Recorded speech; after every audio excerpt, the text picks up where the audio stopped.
Monday night, the Pittsburgh Steelers had no problem dismantling the Miami Dolphins en route to a much-needed second straight win.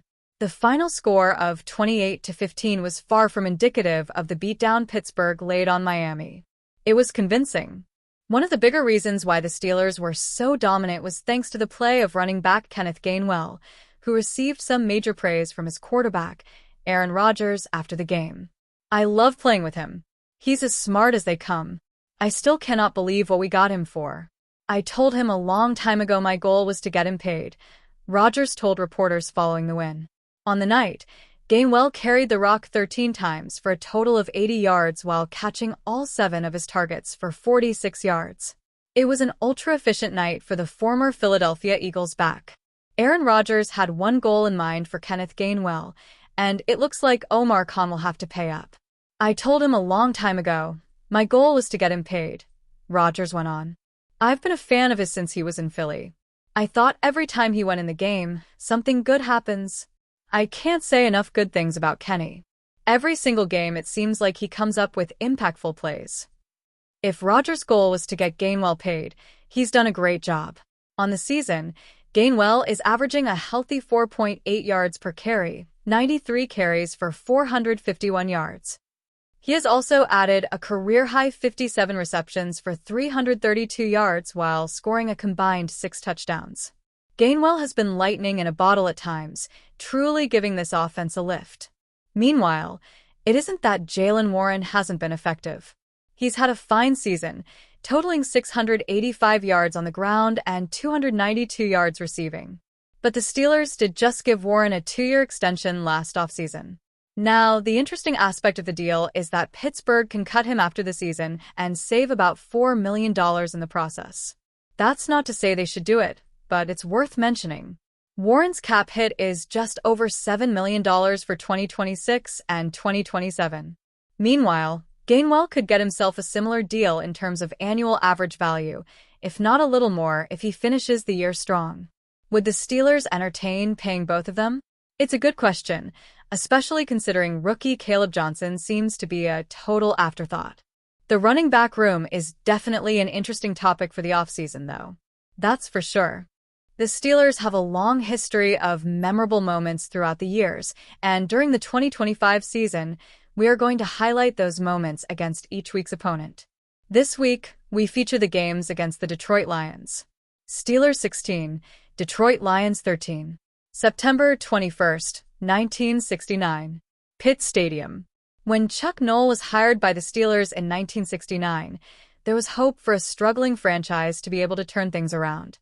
"He will do a great job for the Steelers," said Hall of Fame coach Don Shula, who Noll worked for with the Baltimore Colts as a defensive coach prior to him being hired by the Steelers. "He's a fine young man." In his welcome press conference, Noll committed to getting right to work to help a team that hadn't had success since they were founded in 1933 and were coming off a 2-11-1 season. "I'll be looking at films and studying Steeler personnel until late tonight," said Noll on that January day in 1969. "I want to be able to bolster weak spots on the roster." The Steelers opened Noll's first season against the Detroit Lions at Pitt Stadium on September 21st. And things got off on the right foot, bringing optimism for all as the Steelers defeated the Lions, 16-13, in front of more than 51,000 fans. Quarterback Dick Shiner would get the start that day over Terry Hanratty, who was the Steelers' second-round pick in the 1969 NFL Draft. Rookie third-round pick Warren Bankston started at fullback, while Earl Groh played halfback due to injuries to Dick Hoke and Don McCall. The game wasn't a perfect one, but it was the first in Noll's career. While optimism was in the air, things would go downhill after opening day as the team lost the remainder of their games, finishing the season 1-13. Steelers 23, Detroit Lions 20. September 3rd, 1995. Three Rivers Stadium. It was a back-and-forth game that literally came down to the wire for the Steelers. Kicker Norm Johnson would hit a 31-yard field goal with time expiring to give the Steelers a 23-20 win to start the season off, 1-0. "It's always nice to get off on the right foot," said Johnson, who was signed in the offseason and replaced longtime kicker Gary Anderson. "What was great about this was the offense drove down the field. It was one of the first times I've had an opportunity to kick a short one at the end of the game. Running back Bam Morris carried the ball 17 times for 50 yards and made the yards count. He scored 2 touchdowns, one from 5 yards and another from 1 yard out. While there was good news for the team, there was also bad news. Cornerback Rod Woodson suffered an ACL injury, missing the remainder of the regular season. Woodson did fight his way back to play in Super Bowl 30. Quarterback Neil O'Donnell was also injured in the game, replaced by Mike Tomczak. "It doesn't look good," said Coach Bill Cowher after the game. "Looks like Rod might be out for the year, and we'll lose Neil for 2 or 3 weeks. That's the hand we're dealt, and we're going to deal with it. Like I told our football team, this is not baseball, where there's 9 starters. This is not basketball where there's 5 or hockey, where I'm not sure what the number is. This is football, and there are 22 starters and there are 23 guys every Sunday that are backups. This team will rally around it, and we're going to find a way to get this thing done." Steelers 47, Detroit Lions 14. December 23, 2001. Heinz Field, now Acrisure Stadium. The Steelers came out of the gate strong and never slowed down as they rolled over the Detroit Lions, 47-14. Running back Chris Fuamata-Ma'afala led the ground attack with 26 carries for 126 yards, getting the start with running back Jerome Bettis out with a hip and groin injury. "He played great," said Bettis of Fuamata-Ma'afala. "He did a great job. He was confident. He had a lot of poise. For a running back and a young guy, it is always patience that you have to worry about. Sometimes, it is hard to develop patience when the game is so fast. He showed a lot of patience and did a great job." Quarterback Cordell Stewart completed 17 passes for 226 yards and 3 touchdowns, and a passer rating of 131.2. Stewart also ran for a touchdown. "We did a lot of good things," said Stewart. "We converted when we needed to. We got points on the board, and the defense did an awesome job of giving us field position, and we finally converted touchdowns as opposed to field goals. When you do that, it's a good thing. We played the way that we're supposed to play, and I'm enthused about that." While the offense was explosive, it was the defense that got the Steelers on the scoreboard first.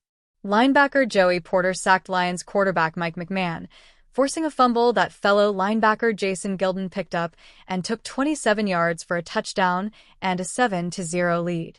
"We wanted to go out there and start fast and give them, the offense, as many touches as possible," said Gilden.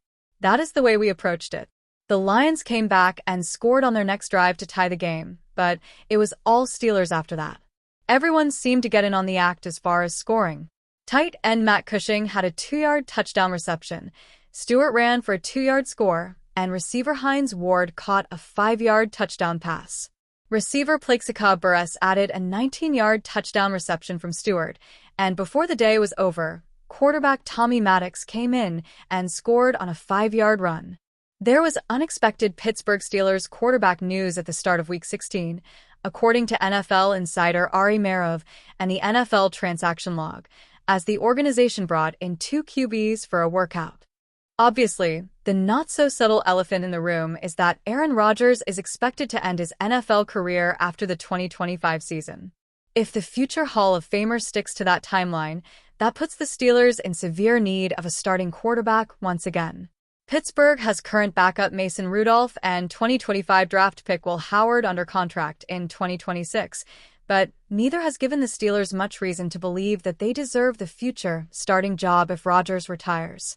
With that in mind, the front office got an early start on their possible 2026 QB search on December 16th, hosting quarterbacks Hendon Hooker and Jack Plummer.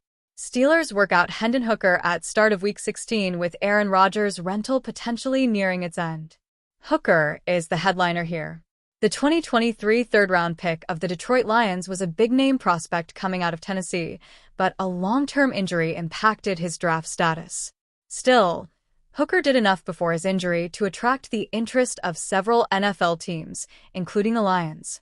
Unfortunately, he never quite developed as expected in Detroit, and with Jared Goff reviving his career since Hooker's draft year, the Lions elected to move on at the 2025 53-man roster crunch. Hooker quickly latched onto the Carolina Panthers practice squad from there, up until November 4th, when he was released again. The collegiate dual threat could still have some untapped potential for the Steelers to try and develop if he were to sign, but he's not a particularly young prospect, considering he turns 28 years old in January. At Tennessee in 2022, Hooker threw for 3,135 yards and 27 touchdowns compared to just 2 interceptions. He achieved a quarterback rating of 175.5 and a completion percentage of 69.6, ranking 5th in Heisman voting. Hooker wasn't a one-hit wonder either, with similar stats and an even higher QB rating of 181.4 in 2021. He rushed for over 600 yards in 2 out of his 4 seasons as a starter. Similar to Hooker, Plummer has spent time with the Panthers.